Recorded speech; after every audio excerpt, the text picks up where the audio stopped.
Well, it's been a little over 24 hours since Ironheart dropped on Disney Plus, and things are going about how you would expect them. The same tired tactics getting used to try to shame people into watching this show. It's just not going to work. I don't know. Will they ever learn this lesson that trying to shame people and lecture them into watching a show just does not work? You cannot do that. And it's just funny to me to see them try and try again, and it never works. In fact, I would say the backlash gets worse every time they do this.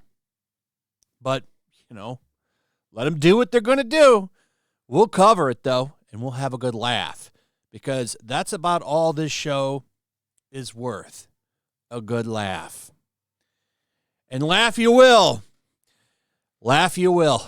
So, AV Club says Ironheart gets off to a breezy and reasonably engaging start. And I would say, are you sure about that? Because for once, and this does not happen that often, okay? We don't see this very much, but critics and audiences kind of agree on something. The show sucks. What a story, Mark. How often do we see this? Not very often. It's kind of rare because usually it's one way or the other. So I kind of like this. Now, this is the total score. Yesterday it was higher. Look at the top critics, though. Holy shit, 50%. But you got like AV Club here saying it's amazing. So they try their best to pull it up. So I'm kind of surprised by this. This is wild. I really thought the critics were going to eat this show up. They usually always do. They love this slop. They play ball with Disney is what it really is, which they've been caught saying before. Everybody in our industry occasionally has to play softball, occasionally has to, look the other way a little bit. Everybody has to do it. Wait, returning what? Like a movie in that's the sense that, or? I hated a movie, but I won't say that I hated the movie. Or an actor behaved a sort of way and you don't want to, put it out there that happened. Right, because you might not get the next review, right. next gig. So to some degree, everybody in our industry that is a part of this quote-unquote access media has to sort of decide which battles they want to pick. So it's hard to trust critics, but audiences, they're a pretty reliable metric is going by what the audience says usually. That's what I kind of stick by. And you don't have to just use Rotten Tomatoes. We can go over to Metacritic, and it'll be the same story. In fact, it's a little bit worse over on Metacritic because it's closer to the actual top critic score at 57, and the user score is at 2.9. Now, keep in mind, it's a lot less over here, only 152 user reviews and only 22 critic reviews. So you kind of need to look at more than just Rotten Tomatoes usually, but when a show is bad, it's just bad. And that's just how it is. But have no fear, ladies and gentlemen, because they will come out and they will gaslight you. That's going to happen. TV Fandom Lounge, a site I've never heard of, put this out. Ironheart review bombing proves some comic book fans still can't handle women of color in the spotlight. And to that I give a giant middle finger and say, well, people didn't really have a problem with Monica Rambeau, even in the MCU, but in the comics, she was just fine. Storm has been around for a long time. That's a top X-Men character. And in fact, is usually at least the co-leader, if not at times the leader of the X-Men. Nobody cared. Maybe it's just that Riri Williams is shit. Even her origin in the comics is shit. This is how this character was introduced. Okay, and you can pause the screen and read these. This is when she was in, I'm guessing, elementary school, and she talks to her teacher, and her teacher says, yeah, you could be anybody you want to be. And she's surprised and says, well, you're supposed to tell me I can't be a scientist. And the teacher says, sorry, I can't help you. You can be whatever you want to be. So she stares her down because she wasn't oppressed. This is a real panel from Marvel comic book. So she stares the teacher down. Storm clouds are above her head. And she's saying, you're supposed to oppress me. How dare you not oppress me? So the teacher gets annoyed, gives in, and oppresses her. Okay, you'll never be Tony Stark. She gives her a dumb smirk, says, really, sits down, I'm totally going to be Tony Stark. This is her real motivation into becoming Ironheart. What high quality, and what's crazy, Brian Michael Bendis wrote this. The guy's written great shit. But this is by far some of the cringiest dog shit for a character introduction that I've ever read in my almost entire life of reading comic books.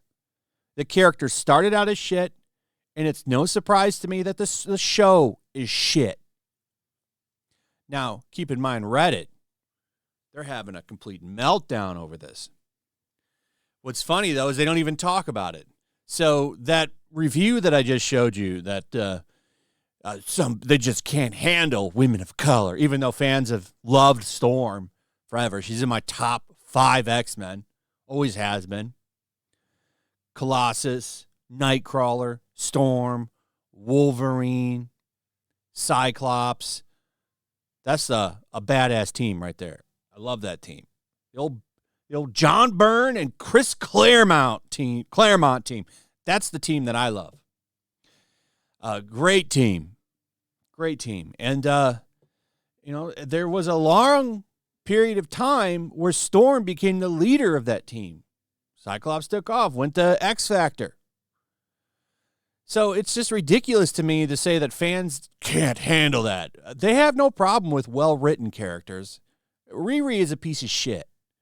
She's always been a trash character created specifically to replace Iron Man. Literally, they killed off Tony Stark, put her as the main character in Invincible Iron Man, and turned him into her AI. I'm kind of surprised they didn't do that in the show, to be honest. They've already got Robert Downey Jr. under contract. How much extra would it have been to just pay him to let them use an AI voice? They wouldn't even have to have him do it. But what's really funny about this is the top comments are just them bitching about Acolyte, and then they start talking about Star Wars. They don't even talk about this shit. That's how uninterested they even are in defending it, but they make sure to still virtue signal. It's such a joke at this point. The show's not doing well. It's apparently the worst, second worst MCU score for anything on Disney Plus. The tomato score, anyway. That's not good. As of now, Ironheart Rotten Tomato score sits at 68. It's lower now. On 53 reviews, the fan score is 67. Regarding the other MCU shows on Disney Plus from reviewers at the bottom of Rotten Tomatoes includes Secret Invasion at 53%. Yeah, that's going to be a tough one to topple because Secret Invasion was a gigantic piece of shit.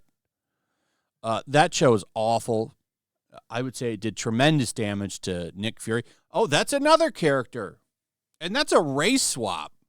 And people were fine with it. Not everybody, but that's more based on the Ultimate version of Nick Fury, which is an alternate universe. It never bothered me because it's Samuel L. Jackson. I mean, come on. He was awesome in that role. And then, they ruined him in Captain Marvel. He went from having that scratched eye, blown out eye from, you never knew. You would assume it was a bullet or maybe a super-powered person punched him. No, it was a cat that scratched him. And then he became a loser in Secret Invasion. But before that, man, he was great. Echo, not a good show. Not a good show. But it had good actors in it. That's at 70. She-Hulk at 79. How the hell? She-Hulk is such a trash show. The bottom of the fan scores include She-Hulk at 32. Okay, that's more appropriate. That is a terrible show. Absolute dog shit. That show is probably worse than Ironheart. I have not seen the entire thing yet, so it's tough to say, but man, She-Hulk, I don't know if anything can ever be lower than She-Hulk. That show was just next level bad. Secret Invasion, I don't know. Is that worse than Ironheart? We'll have to see the entire thing to tell and then echo. But yeah, these 3 shows right here for sure are complete trash. And what's funny is with Ironheart added in, that's the majority of the MCU shows. What's left? WandaVision and the Winter Soldier Captain Falcon show. I think there's one more that I'm missing. They're all so forgettable. That's the thing. None of them are really good. Loki is okay. That's the only one I've honestly really kind of was like, well, it's okay. And that's mostly because Tom Hiddleston is such a great actor and so good in that character. So that's where we're at. It'll be interesting. I can't wait for those next 3 episodes to drop so we can get the full picture. And then this show will fade away, which is what Marvel's hoping for. They want this show to fade away. And it's funny, in this AV Club article, they're pissed that the show's not getting a weekly release. And it's like, I'll tell you why, because they want this to go away. They want people talking about it every week. They want to get this shit out and have people stop talking about it as quickly as possible. That's why I'm kind of surprised they didn't drop all 6 at once. I really am kind of surprised they didn't drop all 6 at once, because that's what they did with Echo, and Echo was a terrible show. So, what are your thoughts on all this? Let me know in the comments. Also, if you would, please subscribe. And something to celebrate, Golden Patriot has hit 99K. We are less than $1,000 away from 100K. Amazing. Thank you, everybody. Everybody that has backed this book. Anybody that's considering it, thank you. People that have shared the links, thank you. I love you all. Thank you. If you haven't checked it out yet, you should, because it's amazing. 60-plus pages of action. It's a fun book. Just trying to entertain you, tell a fun story here. That's what this book is. It's fun. That was the goal going into it, and I think we did accomplish that. And you can jump in for $17. Cover D is only $17. We have a supplemental book for $6. So we're not trying to wallet bust you, but if you want to, you can grab a lot of stuff. We've got shirts. We've got posters. Tales from the Battlefield, that's the supplemental book that I was telling you about. We've got 4 covers, and we've got CGC books, which are, the slang for that is slabbed. It's a slabbed book, signed by me. I'll be flying down to the Ripaverse warehouse to sign these probably next month. We should be going to print soon. And then as we go to print, then, the number is the number. We haven't gone to print yet, but when we do, some things are going to run out. Like the cover A, B, and C, those will be limited to the campaign. Same with cover A, B, and C for the CGCs, and D, actually, because once we send off the shipment to CGC, that'll be it for those. So check it out. Link in the description. You're going to love it. And with that, comment, like, subscribe, hit that notification bell, share the video, share the comic link too. That actually helps. That really helps a lot. And for the video. So thank you, everybody, and we'll see you on the next one. Peace.